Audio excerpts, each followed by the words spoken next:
Comme tous les matins, le rendez-vous sur la chaîne Basket Session, le CQFR. Shai, je te propose qu'on commente des propos de Kyrie Irving, qui lui-même réagissait à des propos de Kevin Durant. Kevin Durant qui était l'invité avec Steve Nash du podcast Mind the Game. Enfin, Mind the Game, c'est Steve Nash et LeBron James. Et du coup, ils en ont profité un petit peu pour revenir sur cette période des Brooklyn Nets. Kevin Durant qui justement laissait comprendre que lui et Steve Nash étaient sur la même longueur d'onde, mais que le problème, c'était plutôt ce qu'il y avait autour. Et par retour, on comprend en grande partie, pas seulement, mais en grande partie, Kyrie Irving. Alors Kyrie Irving, lui, lors d'un live, il est revenu un peu sur ça. Il a dit, mais si, tout le monde était concentré sur le même objectif, mais tu peux pas t'attendre, dans la même phrase, il dit ça, tu peux pas t'attendre à ce que tout le monde fasse ce qui est demandé de lui. Ce qui est assez fou comme phrase. Mais bon, Kyrie Irving a sorti pas mal de situations un peu comme ça sur les Nets. Est-ce que ça t'inspire quelque chose, Shai? Il y a tellement de choses encore dans ce. Quand Kyrie a le temps pour parler, il dit toujours alors c'est toujours divertissant, c'est toujours intéressant. Je t'avoue que j'aurais préféré, et j'aimerais bien que ça se fasse, qu'il y ait une discussion un peu face à face, comme on a pu avoir des trucs organisés avec Kevin Durant, Draymond Green par exemple. Un Kevin Durant, Kyrie Irving, qui avaient fait leur fameux live Instagram aussi d'avant leur collaboration qui était assez lunaire. Il y a plein de choses à retenir. C'est un peu, ça peut sembler un peu vague, un peu flou tout ce que dit Kyrie parfois, mais là c'est très intéressant. Et ce que ça m'inspire, c'est que il se rejette un peu la responsabilité sur certains aspects parce que il redit bien dedans que c'est Kevin Durant qui a choisi Steve Nash, que lui ça lui allait, mais qui se positionnait un peu en petit frère. Il met aussi un peu la responsabilité, je trouve, sur la direction des Nets, en disant qu'il s'en foutait un peu de lui, qu'il l'avait fait venir simplement parce que Kevin Durant le voulait ou pour convaincre Kevin Durant de venir. Donc il se place un peu dans la situation de oui, alors j'ai effectivement participé à tout ça, mais j'en suis pas le principal responsable. Il dit pas non plus c'est de la faute de Kevin Durant, c'est de la faute d'un tel, mais il rejette un peu la responsabilité. Il y a plein de trucs intéressants dedans parce que ça me permet de mettre un peu de lumière sur une période qui est hyper particulière où on n'avait pas peu d'infos finalement, à part le fait qu'il a été suspendu pour ce qu'on sait avec le fameux documentaire. C'était voilà, on pouvait faire que des théories et lui-même avait l'air de pas tout comprendre à ce qui se passait quand il dit oui tel jour je discute avec James Harden en lui disant on va gagner le titre ensemble et tout, et que le lendemain j'apprends qu'il part et qu'en fait on n'était pas vraiment sur la même longueur d'onde non plus. On se rappelle aussi de cette période où James Harden, où les situations dans le vestiaire où on décrit un James Harden halluciné de voir Kyrie qui était dans sa phase un peu de, comment dire ça, pas perdu, mais il semblait dans une quête spirituelle. C'était des moments un peu complexes pour tout le monde. Le fameux moment où il agite la sauge dans le vestiaire et Warden Après, je pense que ça, c'est très romancé, ça aussi, Bien sûr, dans les papiers. Je pense pas qu'Arden, il soit. Bon, moi, ça me fait marrer. Mais il y a quand même quelqu'un qui a dû raconter cette situation, tu vois. C'est des journalistes sérieux, c'était sur ESPN, mais et donc il a eu l'air aussi de découvrir les choses un peu sur le tas à ce moment-là. Mais il y a plein de choses intéressantes dedans. Après, on peut revenir sur des trucs en particulier si tu veux, mais. Notamment, c'est vrai que tu as commencé à parler de sa suspension. Il explique que lui, dès ce moment-là, en fait, il a demandé son trade, qu'il n'a jamais obtenu, mais que dès ce moment-là, lui, il voulait se barrer. Donc, on peut comprendre, par exemple, on peut imaginer qu'à ce moment-là, Kyrie Irving était plus nécessairement sur la même longueur d'onde que tout le monde, notamment dans cette quête d'objectifs. Lui a déjà la tête peut-être un peu ailleurs. Il n'a pas obtenu son trade. Il est tradé finalement qu'en 2023, qu'en février 2023, Kyrie Irving. Donc pendant 2 ans, il avait demandé à partir, il a même demandé à être libéré. Après, si je dis pas de bêtises, c'est aussi lui qui active son option quand même à un moment. Donc quelque part, il y a des contradictions toujours avec Kyrie Irving. Parce que dans ce cas-là, pourquoi avoir activé son option? Il aurait pu se retrouver sur le marché, sauf qu'il n'y avait pas de marché pour lui à ce moment-là. Donc. Le business d'abord, il faut se rappeler de la cote d'impopularité de Kyrie à ce moment-là. Et il leur dit dedans, parce que toute la période Covid, il a dit tous les gens autour de moi et toute la ligue quasiment était donc, il le dit texto, il dit pro-vaccin, et lui, il a dit ok, pas de problème, mais laissez-moi tranquille. Et sa cote d'impopularité sur toute la période Covid plus le documentaire et tout, il était un peu persona non grata, et du coup la prolongation, son activation de clause, elle s'entend sur le plan du business, ça se comprend. Après, il a totalement changé changé en partie la perception des gens parce que sportivement, son départ à Dallas, tout s'est très très bien passé. Mais oui, c'est logique. Il y a des contradictions parce que c'est pour ça que j'aimerais une confrontation avec les principaux intéressés. Tu vois, s'il avait été dans le podcast Alors bon, avec LeBron, ça aurait été particulier aussi, parce qu'il y a des choses à dire entre les deux aussi sur leur expérience commune, mais avec Kevin Durant, avec Steve Nash, parce que en fin de compte, après avoir entendu KD et Nash, et puis après avoir entendu Kyrie, on sait toujours pas vraiment exactement ce qui s'est passé. T'as un peu cette espèce de truc qui plane de oui, la direction. Kyrie qui dit la direction, moi, elle me faisait pas spécialement confiance. Moi, c'est pas moi qui ai choisi Steve Nash. On se rappelle quand même les fameux propos de leur discussion avec KD. Ouais, on n'a pas besoin, on est tous coach, on n'a pas besoin de coach. Enfin, c'était totalement fou à l'époque. Et KD qui cible pas directement Kyrie, mais qui dit que certains autour ont pas fait tout ce qu'il fallait. Enfin, c'est pour ça que j'aime pas trop ces situations où c'est flou, on peut que interpréter. On est en train d'interpréter, on va surinterpréter. Mais j'aimerais un podcast avec tout le monde en même temps pour qu'on puisse mieux comprendre. Tu vois.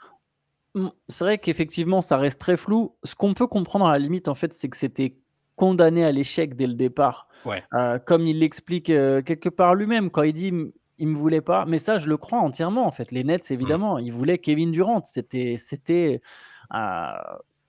Kevin Durant qui venait de gagner 2 titres. Alors après, il y avait une défaite en finale contre les Raptors, mais il n'avait pas joué vu qu'il s'est blessé, qui était le meilleur joueur du monde. Et ils avaient une opportunité de signer le meilleur joueur du monde, qui leur est un peu tombé dessus, parce que Kevin Durant, il aurait très bien pu rester à Golden State, mais ça ne s'est pas si bien passé que ça. À la base, il voulait aller à New York. J'imagine que la cible, c'était quand même les Knicks, mais il y avait James Dolan.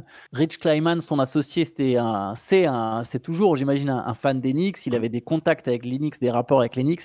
Voilà, c'est un peu tombé sur les Nets presque par défaut. Et il y a eu ce truc, je veux jouer avec mon pote, je veux jouer avec Kyrie, donc il faut prendre les deux. Ils avaient la place pour les deux. Voilà, Kyrie dit qu'il ne s'est pas senti désiré dès le départ. C'est peut-être vrai. Il a aussi dit d'ailleurs que finalement, il a quand même suivi Kevin Durant, malgré le fait que Kevin Durant était blessé, qu'il y avait cette déchirure du tendon d'Achille. Voilà, c'est une manière pour lui de rappeler, j'ai été fidèle à mon pote. Calme-toi sur tes lives, quoi. sur tes podcasts. Il était pas. Il sortait d'une saison à Boston où il avait été un peu chahuté à la fin par le public parce qu'il y avait les promesses de je vais rester, je vais pas rester. Son niveau était quand même très bon. Moi, je peux comprendre sa déception de pas avoir ressenti d'être désiré, mais il l'a dit aussi. Je suis arrivé position de petit frère, je respecte KD. Il y a toujours il a un peu toujours cette position de numéro 2 ou numéro 1 bis Kyrie dans sa carrière.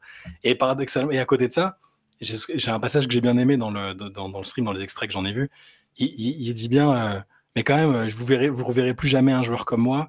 Je suis pas le plus grand, mais je suis un joueur unique. Vous verrez plus jamais un joueur comme moi. Ce qui n'est peut-être pas faux parce que le niveau de virtuosité de Kyrie, toutes les particularités de son jeu et de sa personnalité, c'est un personnage absolument unique. Il y avait un bouquin qui était sorti déjà sur la situation des Nets à l'époque, avec on parlait de certains passes droits autorisés accordés aux stars, d'un manque de gestion en interne de responsabilité assumée par le front office. Donc il y a tout un micmac. C'est pour ça qu'il ne faut pas tout mettre sur Kyrie, pas tout mettre sur KD et Nash. Mais il y a quand même il y a forcément une autopsie à faire. C'est fou de se dire qu'il y a eu Kevin Durant, Kyrie Irving dans leur prime, alors avec certains KD blessés, mais qui a quand même pu reprendre la compète après. Ils ont eu Harden. Il y a eu d'autres joueurs assez forts qui se sont mis autour, coaché par un mec qui, alors certes, n'avait pas d'expérience de coaching, mais qui est un Hall of Famer. C'était une situation assez dingue quand même. Ouais, et quand ces gars-là ont joué ensemble, Harden et Kyrie et Kevin Durant, c'est 16 matchs de saison régulière, donc c'est tout petit, 13 victoires. Et puis ça jouait pas mal. Tu sentais qu'il y avait une base pour quelque chose, mais bon, l'alchimie n'a pas eu lieu. Il y a eu trop de. C'était peut-être pas le bon moment en fait, tu vois. Il y a une question de moment, je crois, dans cette histoire-là. Écoute, ça nous permet d'enchaîner avec un autre joueur qui aura beaucoup de choses à prouver, c'est Jalen Green. Alors, on sait qu'il a été transféré contre Kevin Durant. On reste sur Kevin Durant. Lui part de Houston à Phoenix et il a écrit une lettre dans le Players Tribune où il revient un peu sur son passage à Houston. Il y a une phrase, moi, que je retiens particulièrement, c'est celle où il fait comprendre aux Rockets sans rancune, mais je vais vous mettre la misère pendant les 30 prochaines saisons. Je comprends la phrase. Je t'avoue, moi, Shai, je vais être un peu soupe au lait. J'ai envie de dire à Jalen Green, t'es pas ce gars-là, en fait. T'es pas ce gars-là. Tu vois, Luka, quand il passe de Dallas à Los Angeles, on n'a absolument aucun doute sur le fait qu'il va très vite leur claquer un match à 40 points, voire 50 points. Et c'est ce qui s'est passé. Et il y en aura d'autres. pour Jalen Green, je sais pas si c'est tout à fait ce mec-là. Mais il Mais peut je très comprends. bien. Non, mais il peut très bien. Alors bon, il est branché comme ça, on sait.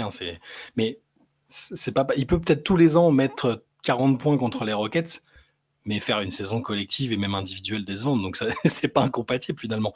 Mais oui, j'ai pas été surpris parce il est un peu comme ça. C'est aussi cette génération de joueurs là. Très très. Je pense il est très sûr de lui et il veut pas se positionner comme le gars. Oui, bon, ça me va, j'ai été tradé. Il pensait certainement, il pense encore aujourd'hui que si on lui avait laissé un peu plus de temps, on va dire, et une autre opportunité en playoff, par exemple, peut-être qu'il aurait réussi à inverser la situation. Mais je pense comme toi que c'est pas. J'ai l'impression que les derniers playoffs, c'est un peu injuste, hein, mais c'est sa première, ses seules campagnes de playoff à ce jour, montrer qu'il n'en était pas encore là, en tout cas. Il y sera peut-être jamais, mais il n'en était pas encore là. Quand je regardais les stats ce matin, alors qu'on a dit beaucoup de bien de lui sur la deuxième partie de saison précédente et sur celle-là, il a quand même fait des choses, il a contribué à la très belle saison des Rockets, ça faut vraiment le dire, et peut-être qu'il fera une belle carrière à Phoenix, mais ses stats en playoff, donc sur les 7 matchs, une série extrêmement disputée, il était à 13 points de moyenne, 37% d'adresse globale, 29% à 3 points, c'était insuffisant en plus de 30 minutes, alors qu'en saison régulière, il avait des stats quand même bien plus sympa. 21 points de moyenne en singulière, 42%. Enfin, donc je sais pas si c'est pas ce gars-là, mais il a pour l'instant montré que il n'était pas encore ce gars-là. Et il le dit quand même aussi, qu'il comprend un peu il comprend un peu le truc, mais je le vois pas. J'ai pas l'impression qu'on est sur un fameux arc narratif où il va exploser tout le monde dans la ligue et montrer à Houston qu'ils auraient jamais dû faire ça. Peut-être que je me trompe, mais et il est obligé dans sa communication et pour sa confiance en lui, parce que ces athlètes-là ils fonctionnent comme ça. Il est obligé de le dire comme ça, en fait, je pense. Et il pense vraiment qu'il a quelque chose à prouver à Houston, c'est sûr. Je sais pas s'il est obligé, mais je comprends ce que tu veux dire. En fait, je capte, il faudrait des études, je suis pas psychologue, mais sur est-ce que ça marche sur tout le monde de vouloir absolument se convaincre d'être le meilleur? Je vais peut-être être trop flou trop abstrait dans mes paroles, mais j'imagine que ça marche sur certains. Je ne sais pas si ça peut marcher sur tout le monde. Bien sûr, lui, Jalen Green, il a été presque éduqué comme ça à ce stade, en fait, sportivement, Avec parce sa qu'il a été un formation, bien gros sûr. Ouais. prospect avec sa formation. Donc, il a été amené à toujours à devoir se convaincre qu'il est le meilleur. Sauf que lui, on voit bien que ce n'est pas vraiment la réalité aujourd'hui. Et je me demande si ça lui sert toujours, je n'ai absolument pas la réponse. Est-ce que ça lui sert toujours de se convaincre et de se pousser, ou est-ce que c'est en train de le desservir dans le sens où ça l'empêche d'aller dans une autre direction? Je te dis pas que Jalen Green, il doit devenir un role player, bien sûr que non, il est quand même, mais il est pile dans cet entre-deux où il est pas vraiment, où il est plus fort que le joueur lambda, et en même temps, c'est pas une star. Tu vois, tu as donné même ses stats en saison régulière. En fait, il a jamais été efficace, même en saison régulière. Ouais. 21 points, c'est bien, mais il n'a jamais été à plus que 42% au tir. Ça reste quand même faible. Je me souviens, tu as même James Harden, mec sur qui on peut tomber sur de la maladresse, et tu vois, il est à 43% en carrière, peut-être en playoff, James Harden. En carrière, tu vois, en playoff. Alors oui, c'est un autre type de joueur encore, c'est un MVP, tu vois, c'est encore autre chose. Mais Jalen Green, même en saison régulière, c'est jamais vraiment un mec très efficace. Après, il est encore jeune, il a 22 ans, mais je ne sais pas si... Je me demande s'il n'y a pas une autre mentalité un autre état d'esprit à trouver, sans qui peut aussi, parce que s'il continue, si pour sa confiance il a besoin d'être le meilleur, en fait, voilà, je vais le tourner comme ça. Si Jalen Green, pour sa confiance, parce que c'est bien de se le répéter, mais à un moment, il faut que tu puisses le voir aussi pour le croire. Donc, si à un moment, pour ta confiance, tu as besoin d'être le meilleur, Jalen Green, il sera jamais le meilleur, en fait. Ni en NBA, ni même dans son équipe. Il sera jamais, ou presque, je pense, le meilleur joueur de son équipe. Là, il y a très peu d'équipes dans lesquelles tu mets Jalen Green et c'est le meilleur joueur de son équipe. Il n'y en a pas des masses. Il n'y en a vraiment pas des masses en NBA. Il y a quoi? Il y a peut-être le Jazz et encore même pas. Lauri Markkanen est un meilleur joueur que Jalen Green.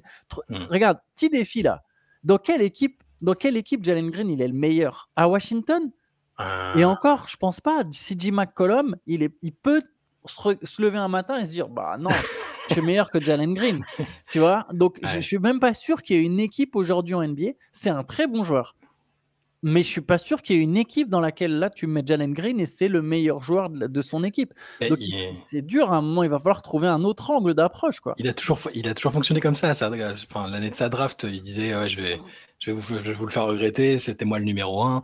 Et il est pas tout seul comme ça, tu le disais, il y a toute la Je dis formation, pas la le manière dont contraire. il a grandi, où ils sont poussés avec le système AU à être à être ils disent des alphas, des machins, tout ce que tu veux. Et alors, moi aussi, je trouve que ça a ses limites, ce fonctionnement-là, sauf si vraiment t'es indiscutablement le meilleur jeune joueur, le meilleur prospect, le meilleur tout ce que tu veux. Lui j'ai toujours considéré qu'il n'était pas. Il est remonté dans mon estime un peu, vraiment, je redis, hein, sur la période, pas cette saison du coup, mais la précédente, sa deuxième partie de saison, il enchaînait vraiment les matchs avec des gros scoring, avec de l'adresse. Il a eu du mal à le tenir après, mais je pense pas non plus que c'est ce type de joueur. Ce qui est intéressant maintenant, c'est de le voir dans un autre contexte, parce que Houston, alors, je sais plus, il a dit qu'il ramenait la culture de la gagne à Phoenix et tout. Bon, culture de la gagne sur une saison, parce que il a été sur les saisons précédentes, c'était quand même compliqué. Mais par contre, il va être dans un nouveau contexte, peut-être avec un autre rôle, on va voir, parce qu'on sait pas encore bien à quoi vont ressembler les Suns, ce qu'ils ont vraiment envie de viser, tout ça, mais peut-être qu'on se plante totalement et qu'il va exploser et trouver un contexte plus favorable là-bas, avec des attentes différentes, je sais pas. Mais je vais plutôt dans ton sens, hein. Je pense aussi que c'est pas ce mec-là, ouais. Je pense qu'il va continuer de progresser, qu'il va avoir plus d'opportunités de scorer. C'est une équipe qui peut potentiellement jouer vite, il aura je serais pas surpris que Jalen Green soit à 24 points par match, 24, tu vois, genre hausse lui et Devin Booker qui forment un duo de pistolero, mais ça veut pas dire que nécessairement tu deviens un meilleur joueur si tu marques plus de Bien points. sûr. Ouais. Il y a une progression logique parce qu'il a encore que 22 ans. Mais voilà, on est déjà à 4 saisons dans la ligue. Moi, je comprends qu'il ait eu cette mentalité à 18 ans, à 16 ans, à 19 ans, à 20 ans, à 21 ans. Là, je me demande si on n'arrive pas dans le moment justement un peu charnière où il faut être capable peut-être de changer de mentalité. Ce qui est dur, c'est que quand enfin, je me faisais la réflexion à l'époque, mais avant même ses premiers matchs NBA, il était dans des campagnes mondiales avec Adidas. Enfin, il a tout de suite été très très exposé, ouais, avec des sponsoring. C'est vraiment un fonctionnement comme ça. On a peut-être du mal à le comprendre. Victor en parlait un peu. Je sais pas si tu as vu cette interview où il était avec Julien Song, le joueur d'échecs. Là, il parlait un peu de l'approche de se persuader que tu étais le meilleur ou que tu vas forcément gagner les matchs, que tu les joues pas pour perdre. Enfin, la psychologie des joueurs américains, c'est un truc aussi à étudier.